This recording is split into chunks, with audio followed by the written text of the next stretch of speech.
Oke, ini adalah materi untuk pertemuan ke-15 untuk mata kuliah sejarah dan aliran psikologi terkait dengan transpersonal psychology.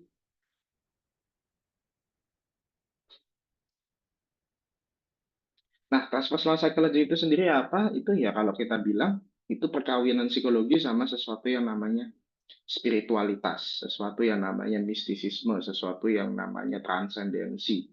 Jadi ya psikologi dikaitkan dengan hal-hal yang nggak kelihatan, sesuatu yang nggak scientific lah kalau kita menggunakan term yang biasa kita pakai dalam membedah psikologi itu apa.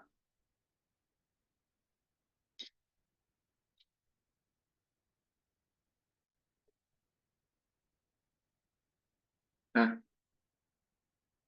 kalau mau pakai term yang lebih enak, mau pakai istilah yang lebih enak, jadi psikologi yang dia itu ya tidak menolak, tidak menafikan hal-hal yang sifatnya spiritual, sifatnya mistis. Nah, argumentasinya mereka apa? Mereka menyebutkan bahwa psikologi tradisional yang sebelum-sebelumnya transpersonal ya, dia bilang itu mereka tidak berhasil bergerak keluar dari sesuatu yang namanya self. Sesuatu itu mesti senternya adalah manusia, kita tidak memikirkan bahwa pusat kehidupan itu bukan manusia, tapi alam semesta, tapi Tuhan, tapi spiritualitas lainnya, dan seterusnya. Dan jebakan yang namanya scientific. Jadi segala sesuatu harus scientific, segala sesuatu harus terbukti ilmiah. Nah, mereka itu tidak menyambut baik hal-hal yang seperti itu. Mereka menganggap itu sebagai jebakan. Kalau kita itu hanya berfokus pada scientific saja ya, artinya kita fokus pada hal-hal yang masih bisa ditangkap manusia saja, kecil kalau kata mereka. Dan kebenaran tertinggi itu yang melampaui ego, melampaui diri manusia, mencapai transendensi. Jadi kebenaran yang sifatnya alam semesta, kebenaran yang sifatnya universal, sungguh-sungguh universal, bukan hanya di mata manusia saja, gitu. Tujuannya apa sih aliran transpersonal ini? Yaitu untuk mencapai diri yang paripurna. Paripurna itu tidak bisa dicapai kalau misalnya manusia itu fokusnya hanya masih di dirinya saja. Dia tidak menganggap dirinya dia bagian dari alam, tidak menganggap dirinya bagian dari eh, katakanlah ciptaannya Tuhan, begitu ya. Tidak menganggap bagian dirinya itu bagian dari semesta, seperti itu. Kalau dia sudah menganggap dirinya sebagai bagian dari semesta, apa yang terjadi? Dia itu mampu mencintai, mampu berulas asih, dan mampu menjalani hidup yang punya makna, seperti itu.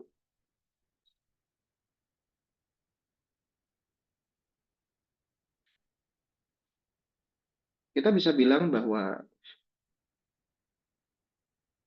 transpersonal ini adalah rumah keempatnya psikologi, the fourth force of psychology. Dia itu mulainya tahun 1960-an, berarti bareng sama kognitif ya. Lucu ya, kognitif itu berarti mulai, dan dia itu dikatakan, dan digadang-gadang ya, sangat saintifik bareng sama biopsikologi. Tiba-tiba ada yang seperti ini, yang kalau menurut kita ini apaan gitu loh, nggak saintifik sama sekali gitu. Ini sebagai kekuatan keempat dari psikologi, dan dia ini adalah studi. Psikologi transpersonal adalah studi tentang kesadaran transpersonal dan spiritual atas pengalaman manusia. Ia mengasumsikan, ya ini asumsinya ya, bahwa manusia itu butuh untuk terkoneksi dengan kesadaran tertinggi kita.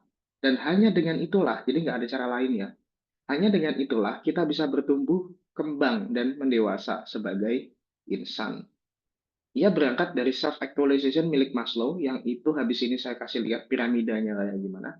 Yang akhirnya, ya Maslow itu sebelum meninggal merevisi, puncaknya itu bukan self-actualization, tapi menjadi self-transcendence gitu.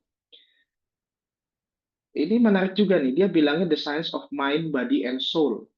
Jadi jiwa itu pun dipelajari karena sejatinya manusia itu adalah makhluk yang bernyawa, dia adalah tidak hanya tubuh dan pikiran tapi juga jiwa begitu. Ini psikologinya ini kalau ngomong kognitif itu sebagai kembali ke hakikatnya psikologi gitu ya, yang itu mempelajari tentang bagaimana manusia berpikir dan mengingat. Nah ini malah istilahnya paling asli nih. Psikologinya ini, psyche-nya itu benar-benar jiwa gitu. Dan aliran ini mengintegrasikan ilmu pengetahuan dan spiritualitas dan menganggap agama dan spiritualitas itu ya makin relevan, dan akhirnya memang agama dan spiritualitas itu menjadi sesuatu yang banyak dipelajari dalam psikologi di dewasa ini gitu. Nah, transpersonal psychology ini kalau kita ngomong kuadrannya ya, kita ngomong eh, tendensinya. Kalau kita lihat yang di kiri, itu adalah clinical psychology, psikologi klinis yang ini bisa kita katakan psikologi klinis sendiri kan gembongnya itu kan Bapak ini ya, Bapak Sigmund Freud yang itu berusaha mencari apa sih yang nggak sehat dari manusia, apa yang salah, apa yang sakit gitu. Jadi dia fokusnya adalah mental illness seperti itu. Nah, di tengah ini ada positive psychology yang kita katakan rumah ketiga gitu ya, rumah ketiganya psikologi bersama dengan psikologi humanistik. Ini fokusnya apa? Ini fokusnya mental distress dan self actualization. Jadi bagaimana kita menghadapi permasalahan mental dan bagaimana kita mendorong diri kita menjadi individu yang potensinya maksimal. Nah, tapi kalau transpersonal itu dia ngarah ke kanan, ya udah dia yang paling pojok gitu. Dia sangat berlawanan dengan clinical psychology. Tujuannya dia itu adalah self transcendence, yaitu integrasi antara diri individu kita dengan alam semesta, gitu. Dengan entitas yang lebih tinggi, dengan Tuhan seperti itu. Ini ya saya berikan rumah-rumahnya psikologi ada tiga, ada empat di situ.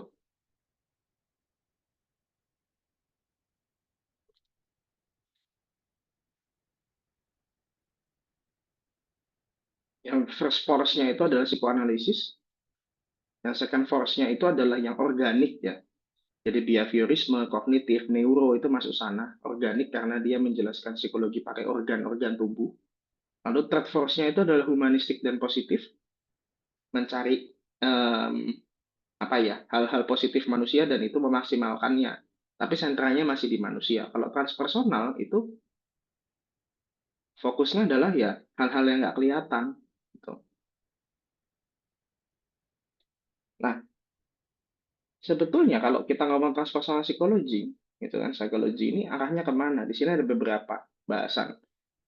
Saya bahas dari atas dulu ya, spiritualitas. Jadi kita mendambakan adanya koneksi spiritualitas yang eh, transform apa ya dia itu akan mentransformasikan kita, ya, mengubah jiwa kita dan kita mencapai transendensi gitu. Kalau misalnya pakai istilah agama ya mungkin kita sampai ke apa ya makomnya itu naik gitu. Kalau dalam istilah agama Islam itu makomnya naik kita sampai ke derajat keimanan yang lebih tinggi sebagai seorang makhluk gitu. Lalu self awareness, transpersonal psychology leads to spiritual growth and self discovery. Kita menemukan diri kita sendiri sebagai bagian dari uh, kebesaran alam semesta seperti itu. Kita menemukan pengembangan spiritual kita bahwa segala yang kita hadapi takdir begitu ya, hal-hal yang baik, hal-hal yang buruk, hal-hal yang bermasalah itu adalah bagian dari kehidupan kita sebagai warganya alam semesta dan sebagai hambanya Tuhan gitu. Nah, ini awakening ini membahas terkait dengan altered state of consciousness and spiritual awakening. Jadi kalau misalnya kita sudah awakening kan tersadar, kita sampai tersadar ya, sampai kita connect dengan diri spiritual kita, kesadaran kita itu pun akan berubah dan memang ya kita tidak akan bisa melihat semua hal itu sama seperti sebelumnya karena kita sudah mencapai derajat yang lebih tinggi dibanding dengan orang-orang lain gitu. Lalu mental health, kan biasanya kita bahas mental health itu sebagai sesuatu yang ya udah sesuatu yang kalau nggak pakai obat ya pakai terapi untuk menghilangkan stres atau mengurangi stres. Nah, mental health kalau di transpersonal ini dia memandangnya bahwa itu ya tadi kan bagian dari takdir kan bagian dari apa yang sudah digariskan, sudah dituliskan. Oleh karena itu ya tugas kita sebagai insan ya bersabar. Kita harus tetap teguh, tetap apa ya resilient gitu ya menghadapinya gitu. Lalu ini kalau misalnya wisdom ini kan dia berusaha menyatukan pemikiran timur sama barat ya. Kalau barat itu maunya ya scientific, maunya ateistik, maunya rasional. Kalau misalnya timur itu enggak, dia maunya holistik, maunya ada spiritualnya dan seterusnya. Jadi ngawinkannya itu susah sebenarnya paradigma ini.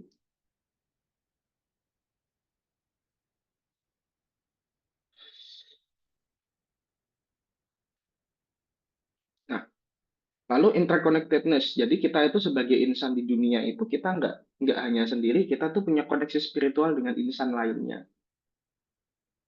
Sehingga ya manusia-manusia lain itu, ya baik atau buruknya mereka itu berhak untuk mendapatkan penerimaan dari kita dan kita pun berhak diterima. Itu karena kita sesama insan yang itu hidup di dunia atas takdir tertentu, kita tidak tahu penderitaan orang lain itu seberapa, kita tidak tahu eh, takdir yang nanti digariskan orang itu seperti apa. Tapi kewajiban kita di dunia itu sudah jelas bahwa untuk mencintai, mengasihi dan menerima orang lain. Gitu. Lalu ecological awakening ini terkait dengan isu lingkungan ya. Jadi manusia itu bukan sentralnya alam semesta, oleh karena itu kalau transpersonal itu kan banyak ini ya pandangan bahwa kita harus menjaga alam, kita tidak boleh sombong karena makhluknya Tuhan itu kan nggak hanya kita, itu tapi juga alam-alam yang ada di sekitar kita, hewan-hewan di sekitar kita dan seterusnya. Jadi welas asihnya kita gitu ya, compassion kita itu nggak hanya ke manusia objeknya, tapi juga ke alam, ke hewan lain dan seperti itu. Karena kemanusiaan kita itu tidak diuji dengan sesama manusia, tapi kepada alam semesta itu sendiri gitu. Dan spiritual development ini kesadaran yang akan berujung pada eh, kalau kita sudah sadar ya, kita sudah sampai ke derajat kesadaran yang lebih tinggi, kita akan lebih berkembang secara spiritual, kita bisa mengeliminasi masalah-masalah yang kita hadapi sehari-hari, kita bisa menghadapi dengan lebih baik dan dengan lebih berani gitu ya. Dan secara umum hidup kita lebih enak, lebih sejahtera gitu.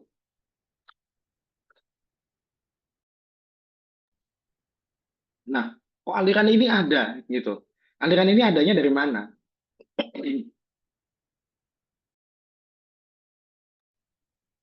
Kenapa? Karena kita sendiri tahu bahwa psikologi itu kalau dia mau berkembang, caranya hanya satu, dia lebih saintifik gitu. Masalahnya adalah aliran ini nggak percaya bahwa semuanya harus saintifik. Mereka menganggap bahwa saintifik itu semu, saintifik itu palsu. Kita itu hanya berusaha sekeras mungkin untuk mendapatkan kenyataan atau kebenaran itu sesedikit mungkin. Padahal kebenaran yang asli, kebenaran yang dia senyata-nyatanya itu hanya bisa kalau kita terkoneksi dengan alam semesta. Itu kalau katanya aliran ini. Nah, Pak Maslow itu sendiri bilang bahwa humanistik akan berpisah menjadi dua aliran, yaitu psikologi positif dan psikologi transpersonal. Nah, ini berarti anak keduanya humanistik gitu. Dan psikologi secara konvensional ini terpaku pada ego, terpaku pada aku, terpaku pada saya, rasa keakuan, rasa diri, rasa individu seperti itu. Dan gimana caranya manusia ya itu bisa sehat, bisa sejahtera kalau yang dipikirin itu hanya aku, hanya ego. Kita harus bisa melampauinya. Karena apa? Alam semesta itu tidak berfungsi dengan aku saja, tapi dengan kita, dengan semuanya, dengan secara holistik begitu ya, dengan menyatukan semua yang ada di alam semesta begitu. Dan aliran ini ramainya itu di tahun 1967. Kenapa? Karena tokoh-tokoh dari aliran lain itu kok pada pada ini ya beberapa tuh pada senang dan masuk ke sini gitu. Oke, konsepnya apa? Expanded consciousness. Jadi consciousness atau kesadaran kita itu kan nggak cuma ada di diri kita, tapi bisa mencapai spiritual, bisa mencapai ke alam semesta dan seperti itu. Lalu transpersonal experience ya pengalaman-pengalaman spiritual, pengalaman transpersonal yang transendensi.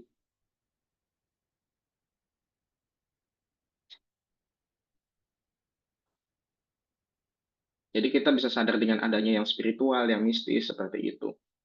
Ini adanya kesadaran atas peak of experience yang dia itu melampaui indrawi. Jadi indera indera keenam kita itu akhirnya bangkit dan bisa digunakan itu. Dan ini melibatkan hal-hal yang mistik dan spiritual lainnya. Lalu spiritualitas dan agama. Ini terutama kalau kita ngomongin ini kan dua banner yang agak beda nih bisa dikatakan. Iya, dua-duanya membahas sesuatu yang nggak kelihatan. Dua-duanya ya membahas sesuatu yang mistis begitu. Tapi kalau spiritualitas ini dia nggak ada kandangnya. Kalau agama kan ada kandangnya. Dalam artian, kalau agama itu kan udah jelas ya, tata tata aturannya, tata konstruksi kepercayaannya gitu, Tuhannya siapa, kitabnya siapa, nabinya siapa gitu. Kalau spiritualitas tuh enggak, itu dia beda, dia umum begitu. Jadi percaya dengan yang mistis-mistis, tapi dia ibarat ya kalau di agama, agama itu udah jelas kan koridor-koridornya dia ini bikin koridor sendiri itu. Oke, lalu filosofi dan agama timur seperti Zen itu ya, yoga dan Buddhisme. Saya lihat terutama di aliran ini paling banyak pengaruhnya itu Hindu sama Buddha gitu. Dan banyak dari itu, dari apa namanya dari Zen Buddhisme gitu. Penanganan psikologi yang integratif gitu ya. Jadi kalau bisa semua aliran itu disatukan satu ke dalam transpersonal karena apa? Psikoanalisis itu pada dasarnya ya dia bawah sadar yang bikin Tuhan itu. Makanya harus disatukan. Behaviorisme itu menjelaskan bahwa perilaku-perilaku manusia itu mekanistik atas dasar tubuh yang sudah diberikan oleh Tuhan atau ya sebagai manusia itu bagian dari alam semesta lah gitu. Dan itu humanistik, oh manusia itu butuh mencapai kesadaran tertinggi dulu baru dia bisa pakai transpersonal dan ini terus kayak gitu. Begitu kognitif bahwa manusia itu punya cara-cara berpikir yang sebetulnya tuh cara berpikirnya sudah didesain oleh Tuhan gitu. Biopsikologi ya menjelaskan kalau eh, bahwa manusia itu dia sudah didesain oleh Tuhan sedemikian rupa sehingga dia itu tidak bisa tidak bisa berfungsi secara maksimal kalau misalnya dia sendiri melanggar perintah Tuhan gitu dan seterusnya. Jadi kalau misalnya sentralnya itu Tuhan atau spiritual atau agama itu kan ibarat agama itu dia lebih besar sehingga agama itu dia bisa menyatukan semua aliran psikologi. Jadi aliran psikologi itu nggak bisa satu. Kenapa? Dia nggak ada wadah agamanya gitu. Kalau di aliran ini. Ya lalu penyatuan ilmu pengetahuan dan spiritualitas. Jadi apa yang bisa kita tahu tidak hanya terbatas pada hal-hal yang bersifat panca indera, bersifat rasio, tapi ada hal-hal lain yang spiritual yang ya udah mau kita bisa make sense apa enggak dengan sesuatu yang spiritual itu bukan bukan urusanmu. Tapi kita sudah tahu bahwa itu terjadinya begitu dan kita harus harus mengimani atau mempercayai.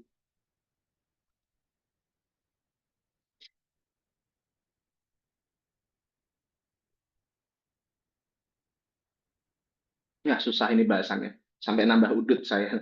Mohon maaf ya rekan-rekan. Nah, transpersonal itu sebetulnya dia percaya tiga bentuk kebenaran. Kalau yang lain itu kan biasanya dua. Mentok-mentok tuh dua. Kalau tiga ini apa? Yang pertama itu adalah kebenaran panca indera atau empirisisme atau empirisme. Itu orang-orang yang empiris kan itu dia hanya percaya dengan hal-hal yang dia bisa ditangkap oleh panca indera, ya bisa dilihat, bisa didengar, bisa disentuh gitu. Lalu yang kedua ini adalah kebenaran akal atau rasionalisme. Kita mengandalkan logika kita gitu. Nah, ini ada yang ketiga kebenarannya, kebenaran non manusia yang dia sifatnya spiritual gitu. Nah, kalau misalnya dari agama, agama itu benar apa enggak ya? Agama itu benar karena dia membenarkan dirinya dia sendiri gitu.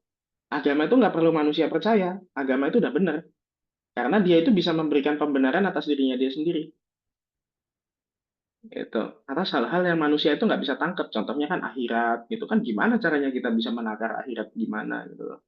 Gimana caranya kita bisa menakar adanya surga yang di situ di dalamnya mengalir sungai-sungai tapi dia bisa melayang di langit gitu kan nggak kepikiran karena dia kebenaran yang tidak ada di dunia ini atau kebenaran yang manusia itu tidak bisa mengalami. Jadi ya udah kita terima aja. Itu kita mengimani. Lebih baik syukur-syukur kalau misalnya dari mengimani itu dikarenakan kita juga percaya ada hal-hal lain yang benar gitu. Sehingga jadi kayak agama, oh saya percaya poin yang ini benar, maka saya harus mempercayai semuanya. Gitu ya. Oke, tokoh dan pemikirannya ini saya ambil di sini ada beberapa. Pertama William James, Jung, Maslow, Groves sama Wilber gitu. Tapi nggak terbatas ya dengan tokoh-tokoh ini aja. Kita bahas dulu tokoh-tokoh ini pada ngapain. Nah, William James itu bilang bahwa segala yang kita persepsi itu bukanlah dunia gitu. Manusia itu dia memiliki higher function yang itu akhirnya kalau manusia sudah sampai di makom atau sudah sampai di derajat itu dia baru bisa menangkap segala kebenaran alam semesta. Kalau dia belum sampai situ ya udah dia hal-halnya yang fokusnya yang empiris, yang scientific begitu. Dan dia bilang bahwa experience itu tidak hanya berasal dari diri kita sendiri aja, gitu. Namun juga sekitar kita. Jadi apa ya? Manusia itu tidak akan mungkin bisa mencapai kebenaran yang utuh kalau dia itu tidak menyadari posisinya dia sebagai makhluk, sebagai komponen alam semesta, sebagai hambanya Tuhan, gitu. Kalau kita nggak sadar poin itu ya ya udah kita fokus aja ke hal-hal yang empiris, yang saintifik. Padahal manusia itu tangkapannya kan terbatas. Apa yang bisa kita ketahui terbatas. Ini argumentasinya William James. Nah, kalau Jung ini kan kita tahu dia masuk di psikoanalisis, tapi juga musuhnya Freud, gitu. Padahal dulunya berteman baik, gitu ya. Nah, bedanya dengan Sigmund Freud, Jung ini sangat-sangat percaya dengan sesuatu yang mistis.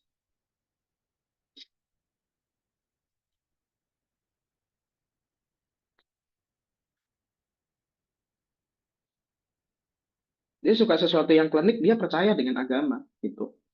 Makanya ketika Sigmund Freud itu bilang agama itu hanya ilusi, ya Jung ini marah, gitu. Karena agama itu dia sesuatu yang benar, ada dasarnya, gitu menurut Jung. Menariknya adalah Jung ini dia mempelajari semua agama, terutama Hindu, Buddha, dan terutama lagi itu ya Buddha. Dan teorinya banyak yang berdasarkan pada spiritualisme, terutama banyak yang berasal pada ajaran Buddha. Jadi kalau misalnya rekan-rekan memiliki kerabat atau teman-teman lain yang pengen mempelajari psikologi tapi basicnya itu adalah agama Buddha ya bisa belajar Jung ini. Gitu. Ia mengakui bahwa alam bawah sadar manusia itu ada yang individual, ada yang kolektif. Yang kolektif itu punya koneksi dengan leluhur. Gitu. Baik itu secara genetik maupun secara spiritual. Dan teorinya Jung itu banyak yang spiritual sebetulnya.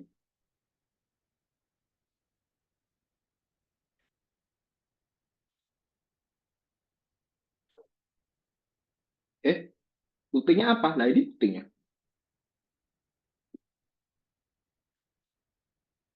Jadi kompleks banget ya. Jadi beliau itu Pak Jung itu sendiri bilang eh, kalau yang unconsciousness atau ketidaksadaran yang kolektif itu dia memiliki archetype gitu. Dia memiliki tipe-tipe kepribadian tertentu yang sebetulnya dia diturunkan secara secara apa ya?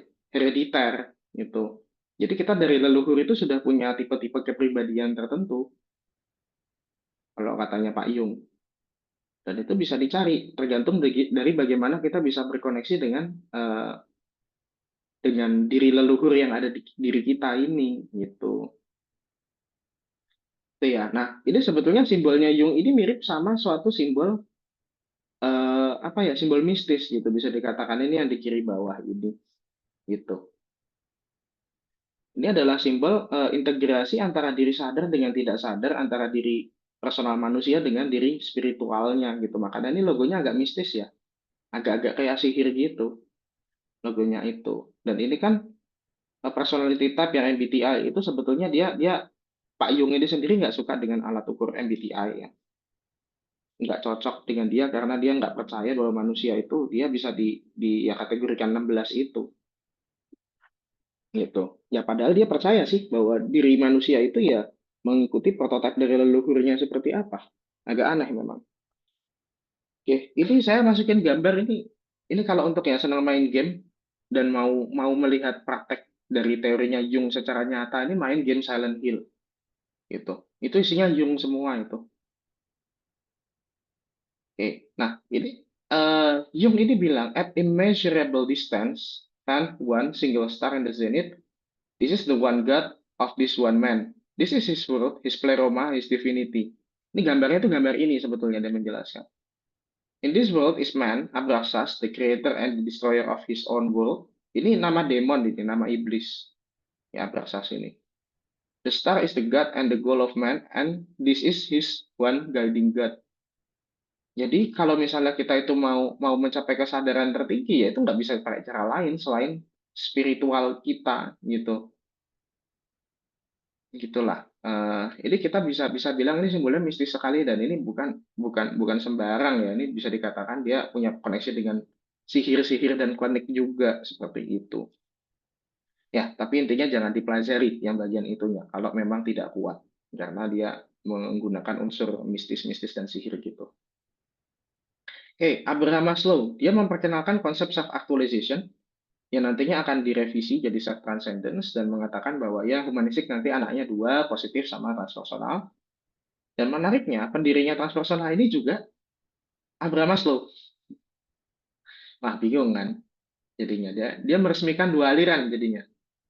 Ini bareng sama Pak Stanislav Grof sama Anthony Sutik. Anthony Sutik itu orangnya dia lumpuh satu badan dan dia selalu ngomong sama orang lain itu dari kasur gitu. Jadi kayak ini loh, kayak siapa itu namanya Stephen Hawking gitu.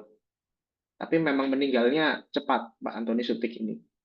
Nah, jadi bertiga ini ya meresmikan aliran transpersonal. Ini kalau kita ngomongin Maslow, Maslow itu nanti di akhirnya merevisi gini kehidupan. Ini hierarchy of needs, kebutuhan hidup manusia itu di revisi. Yang paling tinggi itu nanti jadinya transendensi, terkoneksi spiritual dengan alam semesta dan dengan hal-hal spiritual lainnya.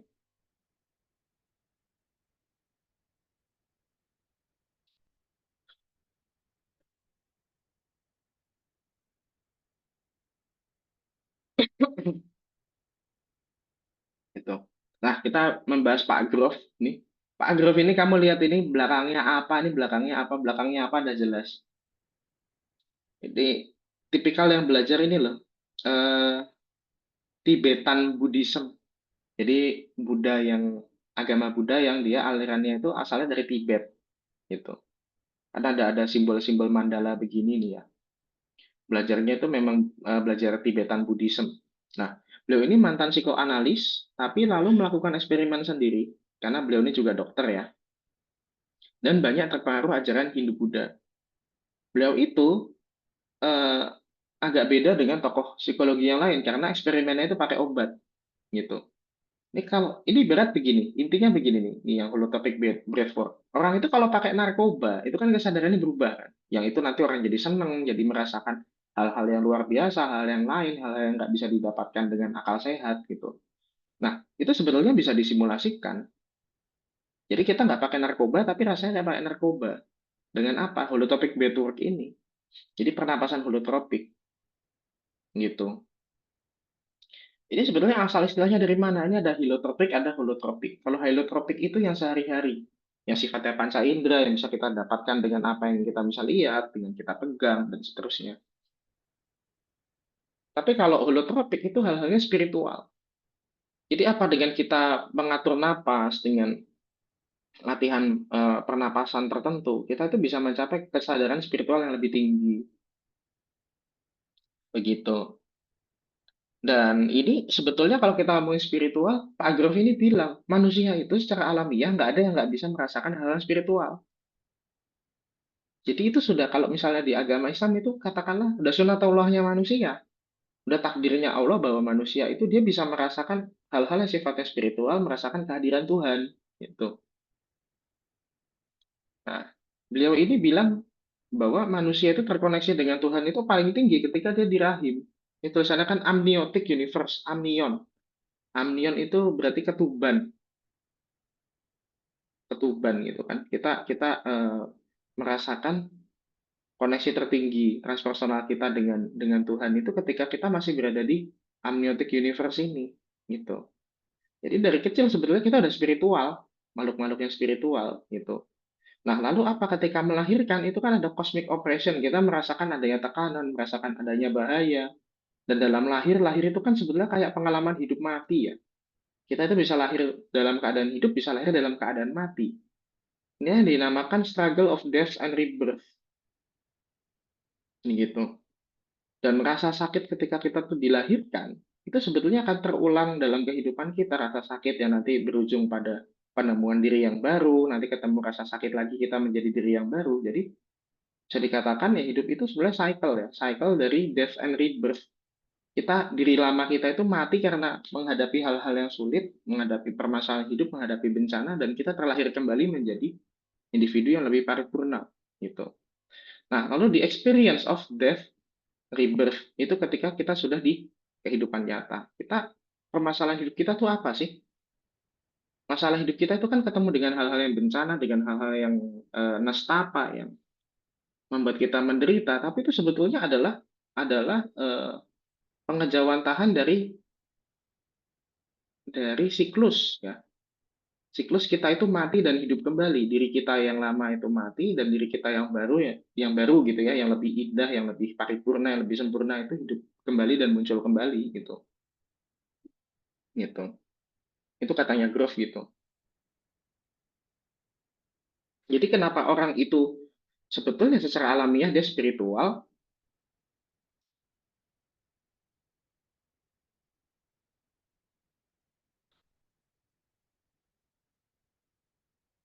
Karena Grove bilang manusia itu awalnya spiritual kan. Dia makhluk yang spiritual, dia itu kalau di apa sih namanya? Ini mohon maaf ya, saya akan banyak memberikan contoh tapi di agama Islam daripada saya kasih contoh di agama lain lalu salah gitu kan. Saya menggunakan agama saya sendiri saja. Jadi kan kalau di agama Islam sendiri itu kan kita di rahim itu kan sudah berinteraksi dengan Allah begitu ya, dengan Tuhan. Ketika kita itu menjadi jiwa yang atau menjadi roh yang ditiupkan kepada janin gitu. Nah, ruh itu nanti akan eh, apa ya?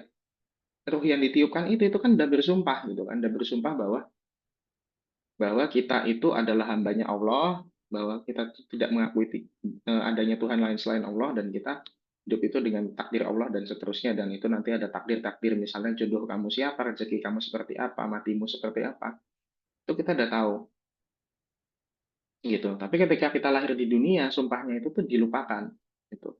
Jadi ketika kita sudah lahir di dunia, kita tuh pasti akan merindu komunikasi dengan Tuhan itu yang ada di dalam rahim kita. Di dalam rahim dulu, bukan rahim kita ya. Ketika kita ada di dalam rahim itu.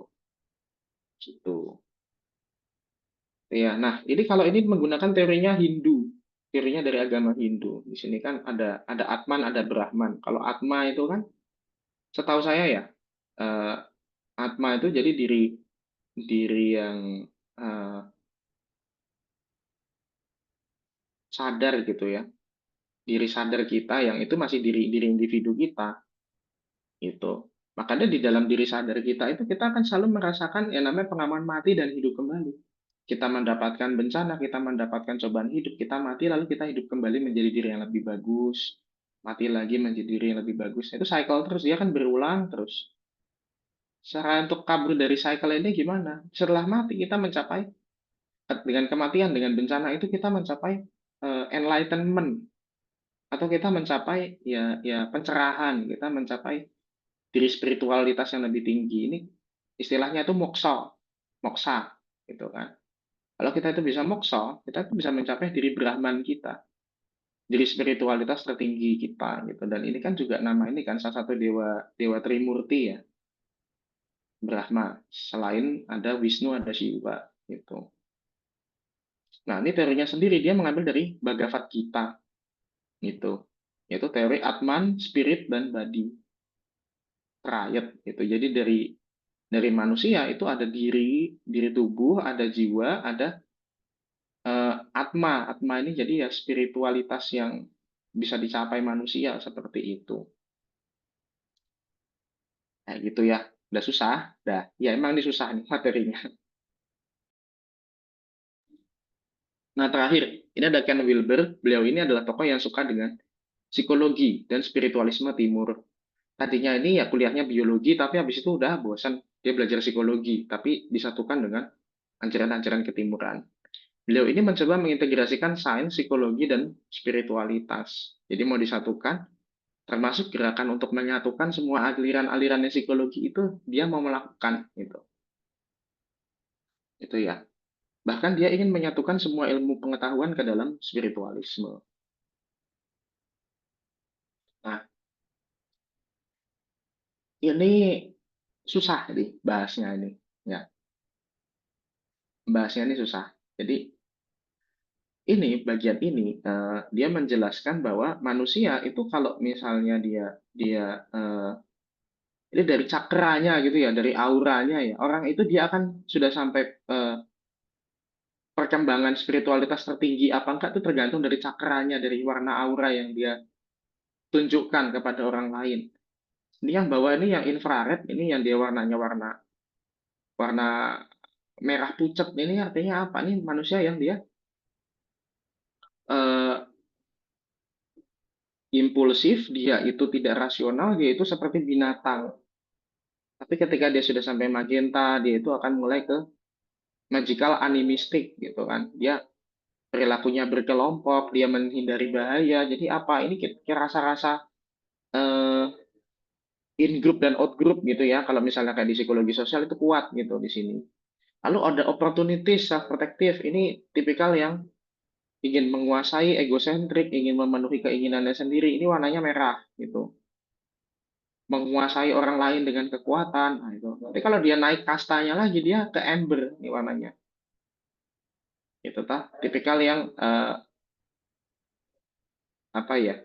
Mengikut tata aturan sosial, mengikut perilaku orang lain, mengikut apa yang dilakukan kebanyakan orang gitu. Naik lagi dia ke orange gitu. Dia multiplistic individuality. Oke. Kalau dia bilang istilahnya formal operation ini berarti kan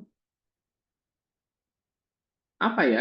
Kita bisa bilang dia didasarkan pada ideologi, didasarkan pada tata aturan hidup tertentu, dengan hukum, dengan apa. Ini di sini multiplistik, individualistik sampai orange. Kalau hijau ini personalistik, relativistik. Jadi tipikal yang relativis ya, dia percaya dengan banyak banyak perspektif yang benar, dia percaya dengan individu itu unik, individu itu harus dihormati, diterima seperti itu.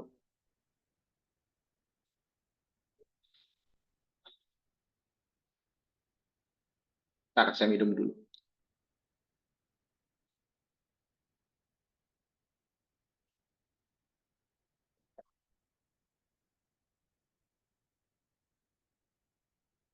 Itu. Ini empat setengah ini level empat setengah artinya dia individu yang sudah percaya bahwa manusia itu unik, manusia itu apa ya merasakan hal-hal yang berbeda dalam hidupnya, bahwa manusia itu subjektif dan seterusnya. Ini lalu naik levelnya lagi ke integratif vision logic itu. Nah,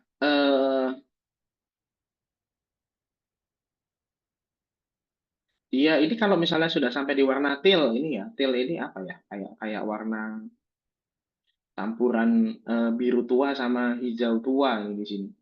Teal ini. Kayak biru keabu-abuan lah. Ini dia berarti sudah sampai ke second tier spiritualitas gitu. Dia bisa menerima banyak banyak individu lain, dia bisa bisa menerima dan mengeksplorasi dirinya yang berbeda-beda, melihat ke dalam dirinya, oh saya ada aspek ini, ada aspek itu, gimana mendamaikannya, keinginan-keinginan saya dalam hidup, gimana orang lain, gimana, dan seterusnya. Dia itu ibarat kalau misalnya kayak di Maslow, berarti kan dia sudah ini ya, sudah aktualisasi ini tipikalnya nih. Nah ini harmonizing contemplative, dia itu mulai sadar dengan keberagaman budaya, dengan alam semesta, kehadiran tata aturan universal, kehadiran eh, apa ya, kehadiran informasi-informasi spiritual, dia itu sudah bisa mengintegrasikan antara pikiran, hati, dan perilakunya dia. Gitu. Jadi seragam antara pikirannya apa, hatinya apa, perilakunya apa, dia sudah sampai gitu untuk bisa menyamakan itu. Maksudnya di turquoise ini. Turquoise ini bilangnya gimana ya warnanya ya? Agak-agak agak-agak siang tapi lebih muda gitu ya. Nah, ini baru di paling atas, ini yang spiral dynamic, orang itu sudah sampai ke kesadaran tertinggi. Itu di sini ada kita katakan dia itu sudah bisa mengalami dirinya sendiri secara utuh gitu ya. Jadi dia sadar dengan kapasitas spiritualnya dia mengembangkan spiritualitas dia mengintegrasikan spirit, pikiran dan tubuh menjadi satu seperti itu. Jadi ya sudah, saya itu adalah apa yang ada semuanya di diri saya ini, tubuh saya, pikiran saya, jiwa saya, seperti itu. Dan karena kita semua ini adalah makhluk Tuhan yang berada dalam suatu tatanan yang sama gitu kan, adalah tidak mungkin untuk kita menjalani hidup kita itu tanpa melakukan penerimaan-penerimaan itu gitu. Tidak bisa kita menjalani hidup tanpa mengintegrasikan diri kita ke dalam sistem itu gitu. Seperti itu. Oke, saya lanjut. Nah, ini kalau misalnya yang tadi yang Wilber ini, sebentar ini saya juga ada yang mau saya sebutkan. Ini di sini nih yang kuadran interior eksterior individual group ini kan dia kayak kayak ini ya, kayak kayak melihat manusia itu ada 4 kuadrannya dalam kehidupannya dia gitu. Ini ada saya itu diri saya yang sadar, itu toh, di mana psikologi itu berada, itu adalah terkait dengan diri saya yang itu bukan saya yang mengatur. Contohnya adalah otak saya, bagaimana eh, empiris, hal-hal yang empiris, hal-hal yang behavioris, hal yang sifatnya statistik, sifatnya fakta, seperti itu yang mekanistis, yang dingin lah bisa dikatakan, yang eksterior gitu. Tapi kalau diri internal saya itu ada norma saya, ada spiritualitas saya dan seterusnya. Ini kalau we itu kan berarti kelompok, kami gitu. Yang interiornya itu ada budaya, ada seni, ada moral, ada nilai-nilai, ada ada politiknya, ada nilai kebersamaannya gitu. Tapi kalau yang di eksteriornya itu ada sistem, ada ekonomi, ada hukum, ada apa nih? Ini dia bahkan ini nge-sitasi Marx, ini Karl Marx, gitu ya. Jadi ekonomi itu berada di sini, ekonomi, hukum, eh, politik, pemerintahan di sini, gitu. Kalau ini politikal yang dia norma-norma seperti itu, tata aturan baik dan buruk, benar dan salah gitu ini di sini. Gitu. Jadi apa yang kita alami dalam hidup itu kita bisa lihat dari I, it, we, sama its-nya itu. Jadi mana yang bermasalah misalnya? Oh, diri I saya oke, diri it saya oke, we-nya oke, its-nya nggak oke, oke mungkin kita bisa berpindah ke budaya lain yang its-nya itu lebih kita bisa temukan lebih lebih lebih oke gitu ya. Kalau yang bermasalah itu I-nya ya berarti yang diterapi adalah diri internal kita. Kalau it itu ya berarti keperilakuan kita dan seterusnya. Itu kayak gini dia menganalisis. Kalau untuk terapi psikologi itu pakai ini kalau Wilber ini. Gitu.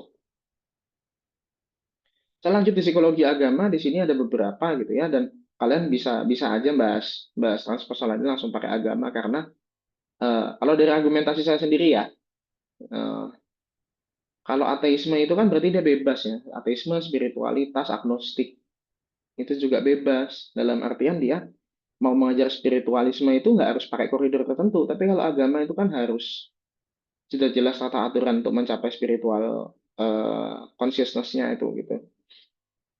Kalian boleh membahas ini transpersonal ini dengan paradigma psikologi agama. Nah,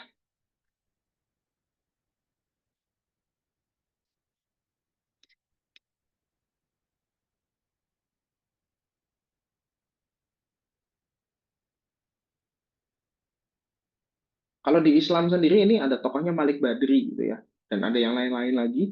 Kalau psikologi Katolik, Katolik dan Kristen itu banyak karena dari masa masa modern, pramodern aja itu udah banyak yang mencoba mengintegrasikan psikologi sama agama gitu. Kalau contoh yang lawasnya itu contoh itu kan ada John Locke sama Gottfried Leibniz itu yang kita bahas di pertemuan keempat kelima itu kan. Itu sebetulnya figur-figur yang religius gitu. Dia tidak mau psikologi itu lari itu keluar dari agama gitu.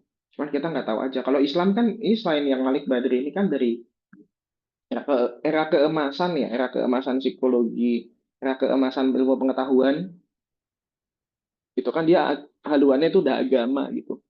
Jadi susah juga kita bilang ini baru-baru aja itu tuh kan nggak masuk akal karena integrasi antara agama dan ilmu itu kan sudah dari dulu kalau kita bisa bisa bilang.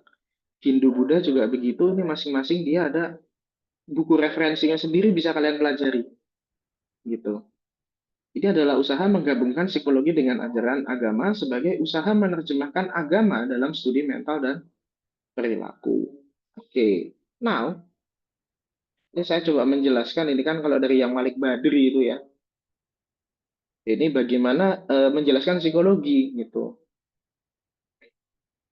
Nah, kita itu eh, dari diri kita itu ada kolbu, ada jiwanya, ada akal, akal, gitu kan. Nah, kolbu sama akal kita itu dia bisa marah ke hal-hal yang ruhiyah, gitu, yang fitrah. Jadi hal-hal yang seharusnya secara alamiah dilakukan manusia, karena manusia itu fitrahnya itu adalah berbuat baik, gitu. Itu kan, dia tujuan hidupnya itu ya memang dia akan akan berbuat hal-hal yang baik, gitu. Jadi kalau misalnya humanistik bilang manusia itu adalah makhluk yang baik ya, di apa ya psikologi Islamnya Malik Badri ini juga dia bilang manusia itu hakikatnya harusnya menuju ke arah yang baik gitu. Tapi kita itu dalam dalam kolbu kita ya hati kita dan pikiran kita itu ada pertentangan. Kita tuh mau mengikuti hal-hal yang fitrah yang sifatnya roh kita itu gimana. Ada hal-hal yang sifatnya itu adalah nafsu itu begitu. Ini disebutnya sebagai ini kuadran yang bawahnya itu kan sebagai guflo, guflo gitu kan. Ini bisa nanti rekan-rekan misalnya ada yang mau menjelaskan gitu kan, silakan dan itu nanti dia arahnya itu dia adalah hal-hal yang didorong oleh syaitan gitu yang mengarahkan kita untuk menyembah dunia gitu kita lekat dengan hal-hal yang sifatnya duniawi kita menuhankan dunia dan akhirnya kita tidak sampai kepada hakikat kita sebagai manusia. Nah, kalau kita itu mencapai ke ini ya, kita arahnya ke roh gitu ya, mencapai fitrah kita kan dekatnya dengan Allah begitu. Ya, rekan-rekan yang agama lain silahkan bisa menjelaskan dengan agama sendiri, saya perbolehkan, monggo nanti kalau bentuk presentasi. Nah, contoh terapi-terapinya apa? Yang pertama adalah meditasi sama yoga. Ini kan praktek agama ini ya, praktek agama Hindu gitu ya. Yoga ini meditasi itu Buddha. Tapi kalau misalnya kita mau mengeneralisir tanpa pakai istilah itu, gitu, dalam agama-agama lain juga ada praktek-praktek meditasi dengan nama-nama yang berbeda, begitu. Dan itu sendiri adalah bagian dari penanganan psikologis, gitu ya. Nah, ini ada ritual agama juga, misalnya orang Islam dengan sholat, gitu, 5 waktu dengan sholat tambahan sebelumnya, gitu kan ada qobliyah, ada ba'diyah, ada sholat tahajud, ada dengan lain-lainnya, begitu bahkan sholat 2 rakaat biasa saja untuk berdoa itu kan boleh, gitu. Lalu di sini juga ada doa, ada pengembangan diri lewat refleksi gitu kan. Eh, kalau di agama Islam istilahnya itu muhasabah gitu ya. Kita berdiam diri di tempat tertentu untuk merefleksikan diri kita, untuk berpikir, menjernihkan pikiran itu kan ada hal-hal seperti itu. Bahkan ada apa sih namanya panduan untuk bagaimana kita menyepi untuk mendekatkan diri kepada Allah gitu. Lalu yang terakhir ini juga dengan cara journaling, menulis gitu kan. Menulis pengalaman-pengalaman diri, itu baik pengalaman yang ya kalau tadi minjam istilahnya growth itu ya ada yang hilotropik, ada yang holotropik seperti itu. Nah, kita ngomongin kritik halaman slide yang terakhir. Apa sih masalahnya transpersonal ini? Apa sih kritiknya? Yang pertama ya udah jelas gitu loh. Ini apa? Ini membuktikannya gimana gitu loh. Karena ini kan hal-hal yang subjektif ya, hal-hal yang orang itu belum tentu bisa mengalami semuanya gitu loh. Itu permasalahannya ya, ya namanya dia spiritual kan, spiritual sendiri tidak, ya oke lah, setiap orang itu bisa merasakan spiritual, tapi kan nggak semuanya mulai dari titik yang sama, tidak semuanya peka gitu. Akhirnya pembuktiannya susah nih, kalau dia ngomong dia nggak peduli saintifik, ya sudah terbukti dia nggak peduli ini saintifik apa enggak. Menurut dia benar ya udah.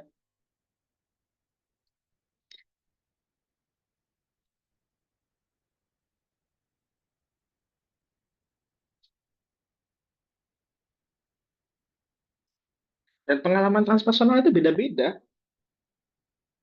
Ada yang katakanlah misalnya dia pengalaman transpersonalnya itu ketika dia berzikir, ketika dia sholat, ketika dia beribadah gitu kan. terus dia merasakan bahwa doa-doanya itu dijawab, dia doanya didengarkan oleh Tuhan. Seperti itu. Tapi juga ada yang pengalaman transpersonal itu misalnya ketemu pocong, ketemu kuntilanak, ketemu setan yang lain-lainnya gitu kan juga beda gitu. Terus apa gitu kalau dia ketemu pocong, kuntilanak terus dia sembah gitu atau gimana kan nggak juga kan gitu ya. Lalu agama itu masalahnya kalau kita menyatukan psikologi sama agama, agama itu dia base-nya itu bukan bukan bukan apa ya?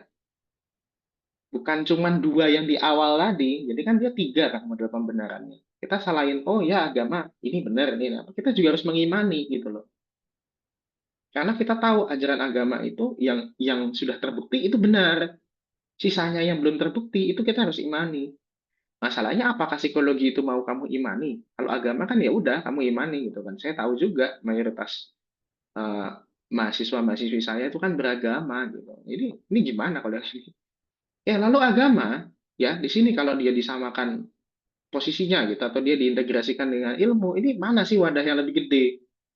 Apakah agama yang dia disuruh nurut sama ilmu ataukah ilmu yang dia disuruh nurut sama agama? Kalau agama disuruh nurut sama ilmu, artinya agama itu harus scientific. Wah, ini kan juga kadang-kadang masalah karena kita tidak bisa mensaintifikkan surga dan neraka, pahala dan dosa dan macam-macamnya. Tapi kalau ilmu menurut sama agama, ya artinya ilmu harus berani untuk dia nggak harus saintifik, nggak harus empiris. Beberapa dari yang ada di agama tidak empiris dan tidak saintifik. Itu kan ini bingung juga nih jadinya. Atau ini pertanyaan saya ini yang salah gitu. Ini aslinya harusnya gimana? Nah, saya juga bingung. Oke, baik. Ini kalau misalnya, ini kalau saya bilang ini materi yang paling susah. Kalau kalian ada yang mau berkomentar di bawah atau mencoba menjawab pertanyaan saya, monggo silahkan. Nanti tak tambah nilainya. Seperti itu. Udah, oke. Kita cukupkan untuk pertemuan transpersonal ini. Dan, well, saya mau bisa bilang, selamat belajar.